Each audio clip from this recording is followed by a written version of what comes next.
he goes inside the interview room and Swami is mad at him. Swami shouts at him. Swami said, do you know why I didn't call you? Do you know why I didn't call you yesterday? And he says, no, Swami, no, Swami.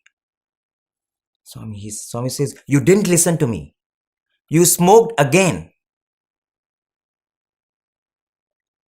And he just fell at Bhagwan's feet because he could not control. So the previous day, he went outside to a shop, and Swami in fact mentions outside the gate, Gopuram gate, in those days there was little shops. This is something that happened in 1985.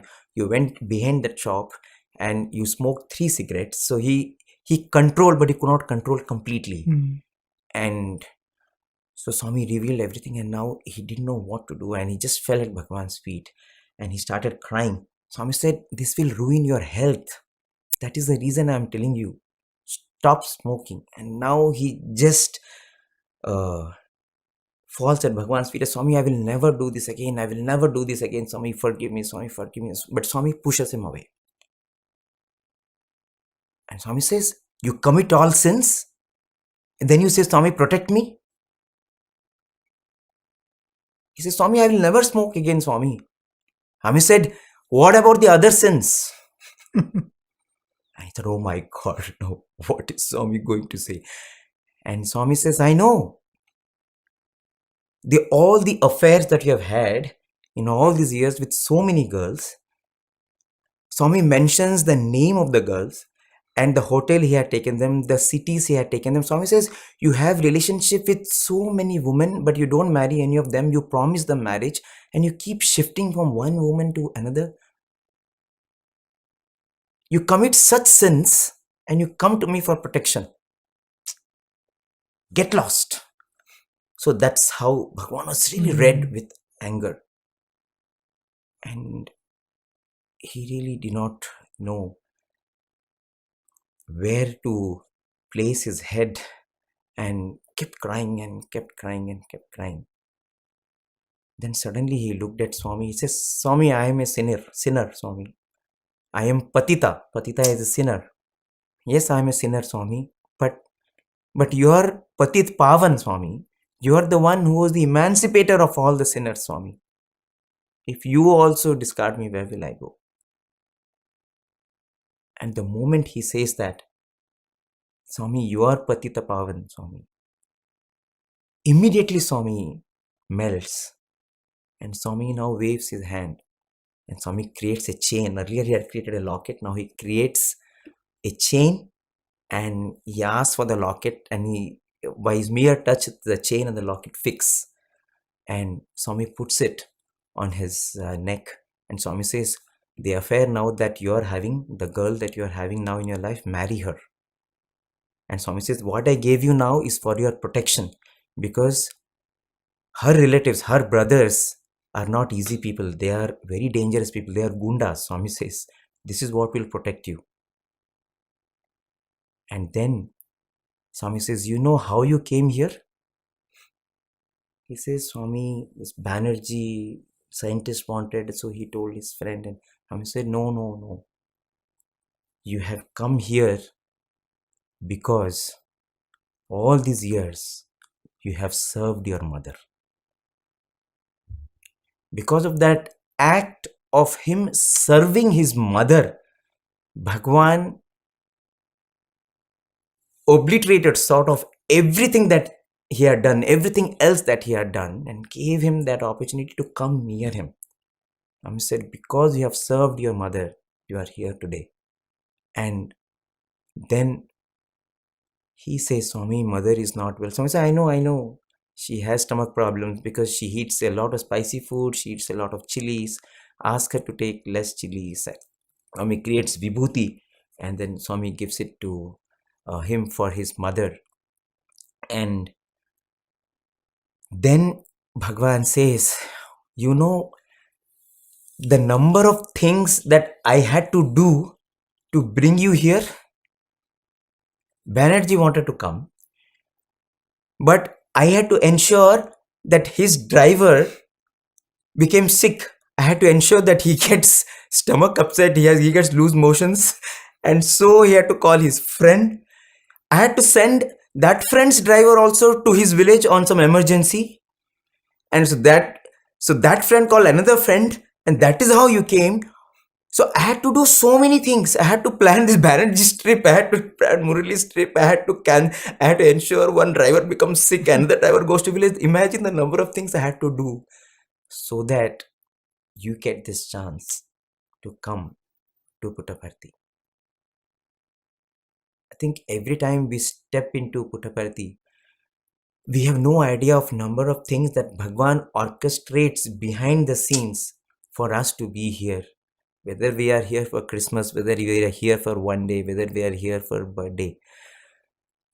Unless His will is there, unless His grace is there, every spot on Mother Earth where the Avatar has set his foot is such a powerfully charged place that we cannot be in those spaces unless He wills. And as we were discussing, if our time is ripe, if the moment has come, then the Lord will go to any extent. If that moment of transformation is the moment for you to become a devotee or a devotee to get that vision of the divine has come, then the Lord can go to any extent. And here we see, because of the service that he had done to his mother, Swami changed a sequence of events so that he gets this moment with him and his life is completely transformed. And I think that is something that we have seen again and again with Swami, isn't it? Just like here, Swami did something exceptional for Dr. Hislop. In fact, in one of the talks, Dr. Hislop mentions how Swami once sent him to Vrindavan with the message that you tell the students of Vrindavan that I am not going to come. The students were asking Bhagwan to come, and Swami said, Hislop, you go and tell them that I'm busy and I cannot come. So he goes to Vrindavan, gives the message to students, and he comes back. And next day in the morning, Swami asks for the car. And Swami asked Dr. Hislop, and they start off to Vrindavan. And he says, Swami, just yesterday I went and told them that you are not coming. And Swami says, yeah, but what to do? Their devotion is so strong. I want to go. I think when our devotion is so intense, the Lord can do anything. If our satkarmas are so good, the Lord can do anything, isn't it? And the other lesson that you draw from whatever, any of the materializations that Swami has done, especially this, I wonder if really Hislop ever had a prayer that he wanted to see an object like this, right? It's one thing to make a prayer and have a desire and Swami fulfill it. But the grace that Swami wanted to shower, we never know in what manner it will come, in what manner it will manifest. And oftentimes you think that maybe Swami does all this variety only for the sake of Bhagavatam, only for the sake that somebody can sit and talk about it and give thrill to the listeners' hearts.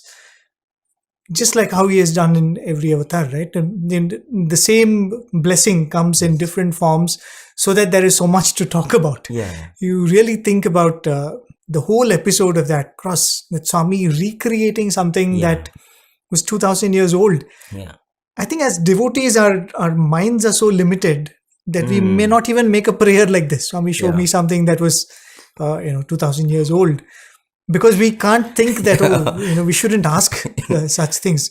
There is this very, very beautiful episode in Swami's early life when Swami had just returned to Puttaparthi from Uruvakunda, and the family was coming to terms with this fact that Swami has declared himself and he was no more their little Satyam. They were beginning to accept that slowly, but then every now and then they would be rattled by something which would happen. Somebody would come and ask something, why are you entertaining these things? Why are you letting your son go away like this? And the parents would get a little perturbed by that. So one such event that happened was, there was this one Mr. P.T. Krishnamachari, right? He was a very learned person in the neighborhood where Swami's parents were living. And he also apparently happens to be the person who had done Aksharabhyasam for Swami. So he's considered a scholar, he's considered a very saintly person. And in fact, he was one of the early devotees of Shirdi Baba. So in fact, he used to give Udi to whoever would go to him saying that someone is not keeping well and all that. So he turns up to Puttaparthi, to Swami's father's house, and asked, "What is this? Why are you entertaining your boy's whims and fancies like this? And something is wrong with him, and why are you letting him, do all these drama?" So the father is again disturbed. So he goes back to Swami and he says, "See, you do whatever you want, but why do you get into such trouble? See now who has come? P.T. Krishnamachari, the great, has come, and he's asking me all these questions, and I have to answer him." So Swami looks at his father and says, "You still don't believe what I've said? Do you think I'm making all of this up? Don't you believe what I'm saying?"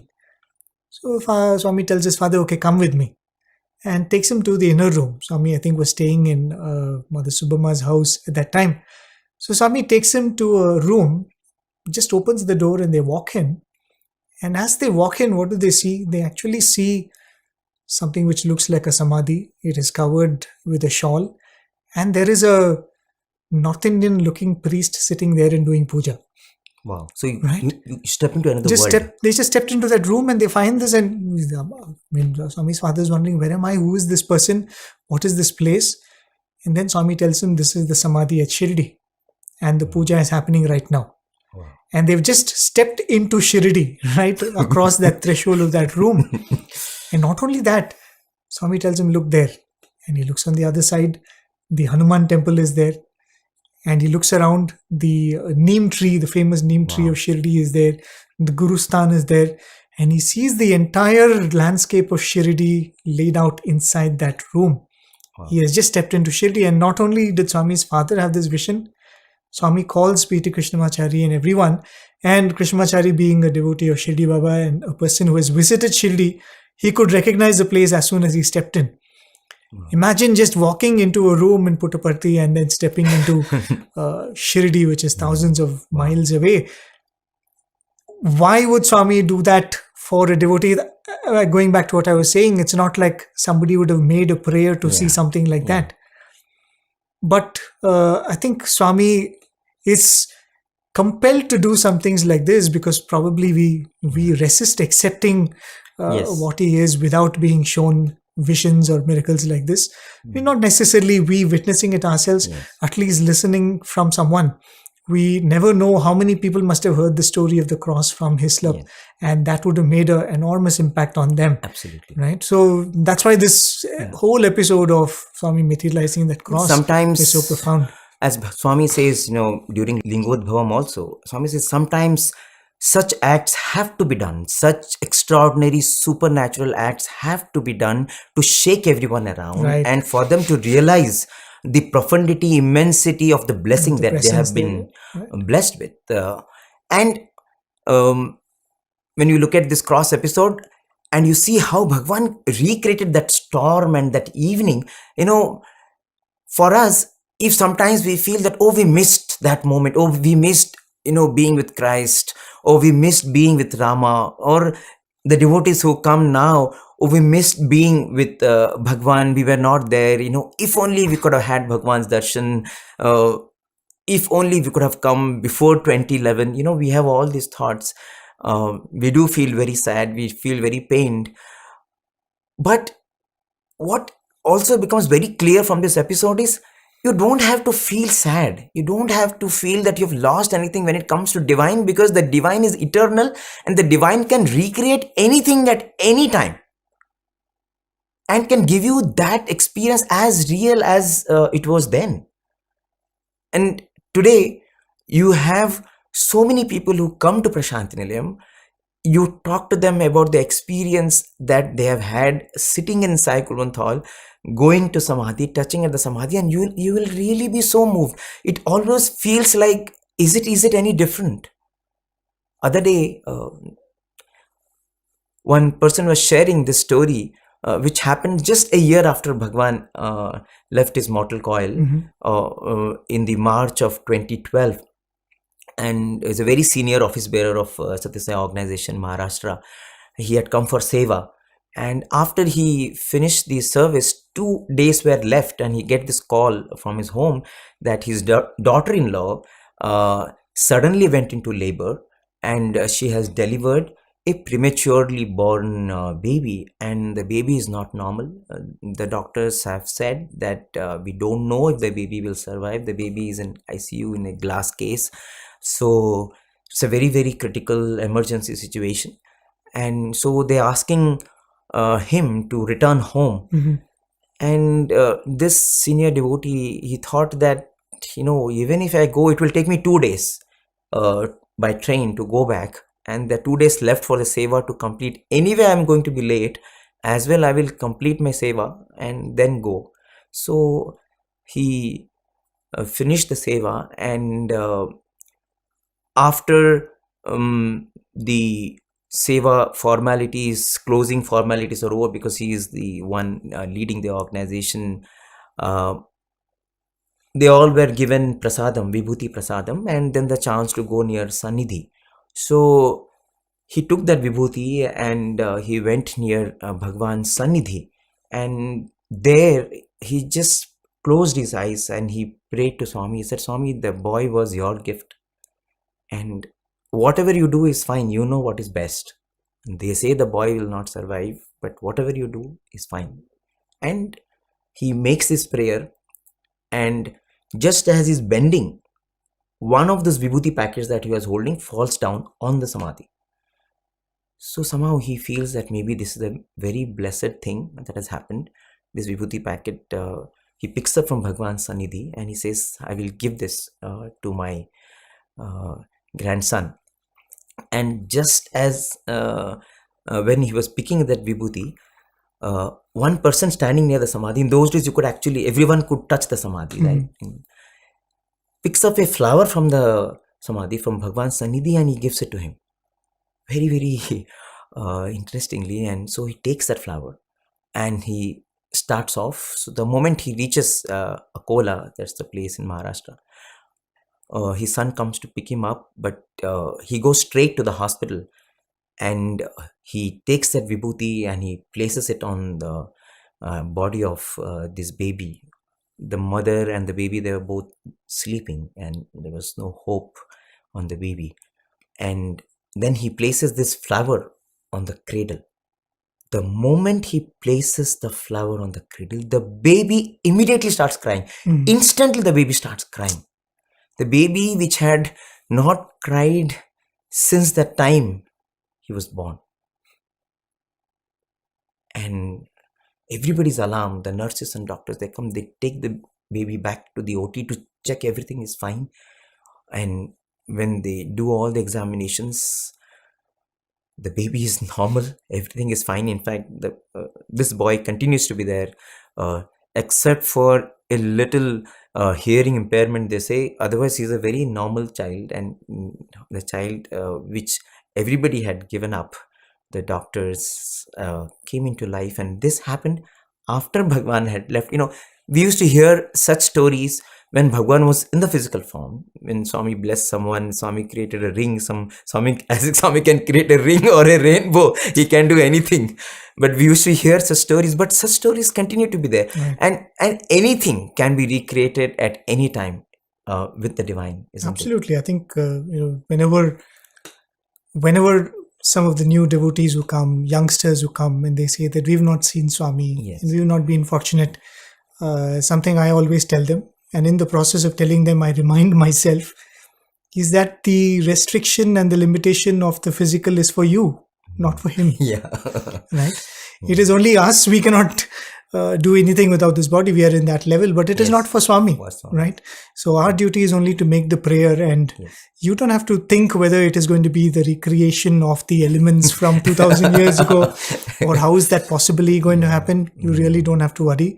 All you have to do is make a prayer and believe that it will happen. Yes. And these are not events that were just created, right? The message is very, very important. Talking about Hislop and his experiences, there's this very beautiful episode, again a very popular episode, which is recounting and recollecting some of these beautiful incidents and the messages in them. It happened in Dharmakshetra, and Swami had, I think it was during some of the conferences that was there, and Swami wanted to give saris to some of the women that had participated as volunteers. So Swami asked them to find out the number of volunteers. The number was 96. So Swami told one of the devotees, when they get saris, I will get for them. And as they usually do, they get a few more so that Swami can select. So Swami selected 96 saris from a pile of 100, and the distribution was carried out.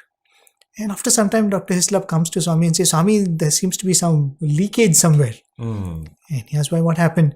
He says, Swami, the 4 saris that you had kept in the corner, there seems to be water around it. So it looks like there is a leakage somewhere. Then Swami says, no, it is not any pipe or leakage from the ceiling. The 4 saris are crying because they could not participate in this mission of Swami. Right? Swami discarded them, and that feeling is making them cry. And Dr. Hislop says, Swami, what is this? I've never heard something like this. Do inanimate objects also have feelings, and do they also express their grief in such manners? And Swami said, yes, it does happen. Haven't you heard the stories of the Rama avatar and Krishna avatar? And then Swami tells him the story of the Govardhana Giri. Yes. Right? Like how it was one of the mountains during the Ramayana time, which was not selected to be part of the bridge. And then it starts crying. Rama is informed about it. And Rama sends word through the Vanaras saying, tell the mountain not to cry, because when I come next time, I will use it in my mission. And the next time he holds it up for 18 long days, and that is the Govardhana peak. Yes. So he narrates the whole story to this Western devotee, Dr. Hislop, and Hislop is of course so thrilled to hear this, because he's so fascinated. He goes over and over the episode and he says, Swami, the same thing that happened in the time of Rama and Krishna is happening again. And he says the same drama is repeating again. And Swami pats him and Swami says, it is also the same Rama and Krishna. Don't forget that. Right? Because these are not just events that are fancy and phenomenal. The message in that is, it is the same master. Right? We are praying to the same master. He is the same Lord who is going to bless that. And in fact, it is the same master. And because it is the same master, we get to know facts. We get to know the inside stories. We get to know about all these revelations that only the master can reveal. Isn't it? In fact, just like only Bhagwan could materialize a cross and say that, this is from the same wood and this is how Christ was. He had not eaten for 8 days. This is how the standard was. This is how his stomach was. This is how his face was. This is how his hair was. This is what he was wearing. And we have seen such revelations Bhagwan making about Rama, about Krishna. In fact, during one discourse when Swami is talking about Krishna, Swami says that Krishna used to have this yellow silk on his waist, and he used to have this ring of pearls on his neck, and he used to just take a kerchief and wrap it on his head like a turban. It was not as if he was wearing a crown all the time. Right. In fact, Swami tied that, asked for a towel from one of the students and tied it and showed this is how Krishna used to tie it. And Swami says, Vrindavan had a lot of peacocks, so there would be feathers everywhere, peacock feathers. So once in a while he would pick up a feather and he would put it on the turban. It's not like every time he was having a feather on the turban. So there were and Swami also mentions that on the chest of Krishna there was a mole, and Swami says that is the Srivatsa. Swami says that is the mark of the avatar. Every avatar has this mark on the chest, and as Bhagwan narrates this, Swami says it is there for Sathya Sai also. So there are these curtain parting moments that Bhagwan has narrated. In fact, once when Swami was talking about Rama avatar, and Swami was talking about how Rama left Ayodhya early hours in the morning when people of Ayodhya were not allowing him to leave to go for the Vanvasa. And Swami says, it was in the wee hours of the morning, 3 a.m. That's when everyone was sleeping, the people were crying, and finally they just slept.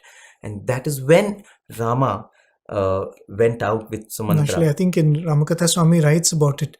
He allows the citizens of Ayodhya to follow the chariot for a small bit till the edge of the city. Yes. And there they stop camp for the night. Yes. And that morning he leaves before anyone can wake up. Yes. So Swami says, just like how I go early in the mornings when all of you are sleeping. Like that Rama Like left. that Rama left.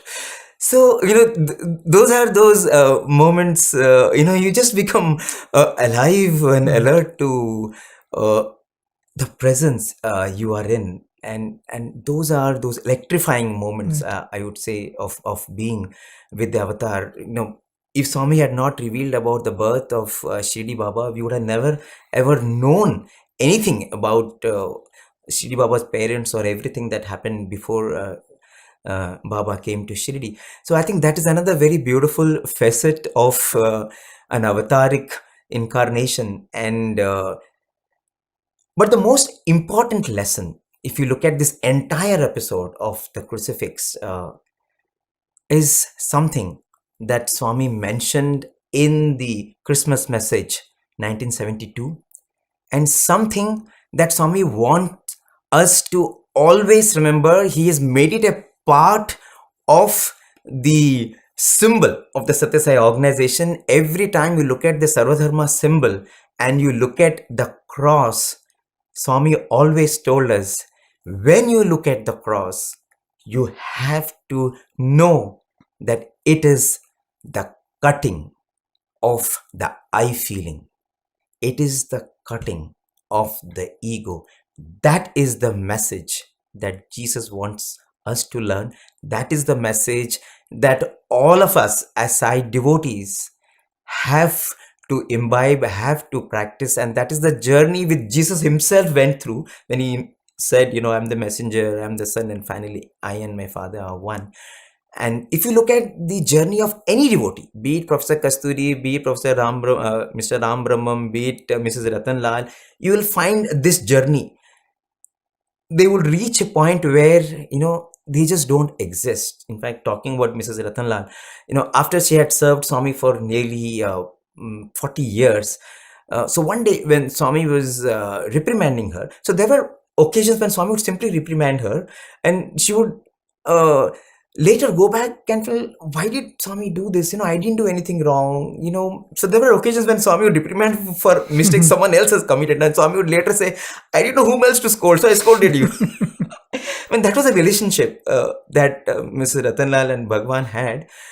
But Mrs. Ratanlal always was very, very aware that, she is living and serving divinity.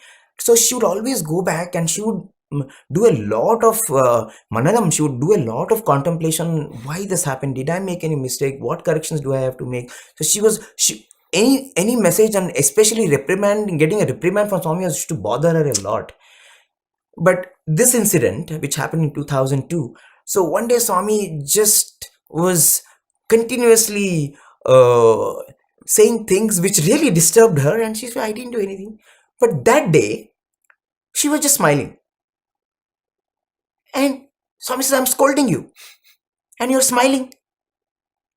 And she says, Swami, if I look at everything that I've done in my life, right from the 60s, the way I came to you, the way you trained me, the way you gave me the chance to cook, the way you got me involved in the Anantapur college, the way you got me involved with every mission of the Sathya Sai organization, the printing press, the Sanatana Sarathi, is there anything that I could have done in my 100 janmas also? I could not have done anything, Swami. If anything I have done, it is only because of you. It's you who has done everything through me. Now you want to scold yourself. I don't exist only. You want to scold yourself, so go on scolding. How does it matter? I don't exist only, Swami. If I was there, I would not have been done. I could not have done anything. So go on. You can scold as much as you want. I am actually happy that I'm getting to be with you and that you're speaking to me. That itself is like a bonanza for me. It doesn't matter whether you're scolding me, you're speaking to me, you're smiling. Whatever you're doing is fine. And she says, from that day, Swami stopped scolding her. So I think that was that moment, because there were times when Swami would tell Mrs. Ratanlal, where do you want to go? There are times when she got a little disturbed, she wanted to go. So everything is nothing. From nothing only everything has come. Everything else is nothing except the divine, So that whole thing was so much in her mind. And so the moment more you contemplate on this feeling, then you know that you are absolutely nothing. And once that feeling gets so firmly established, then you just become an instrument, you become a conduit, and you become the medium for God's love to flow through you.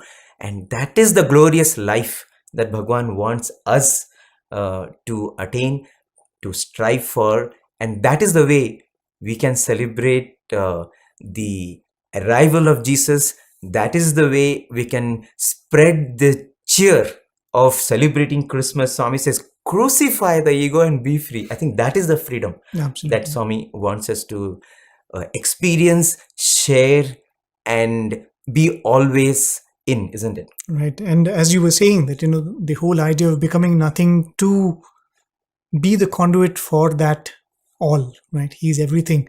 That is the secret of being everything in nothing.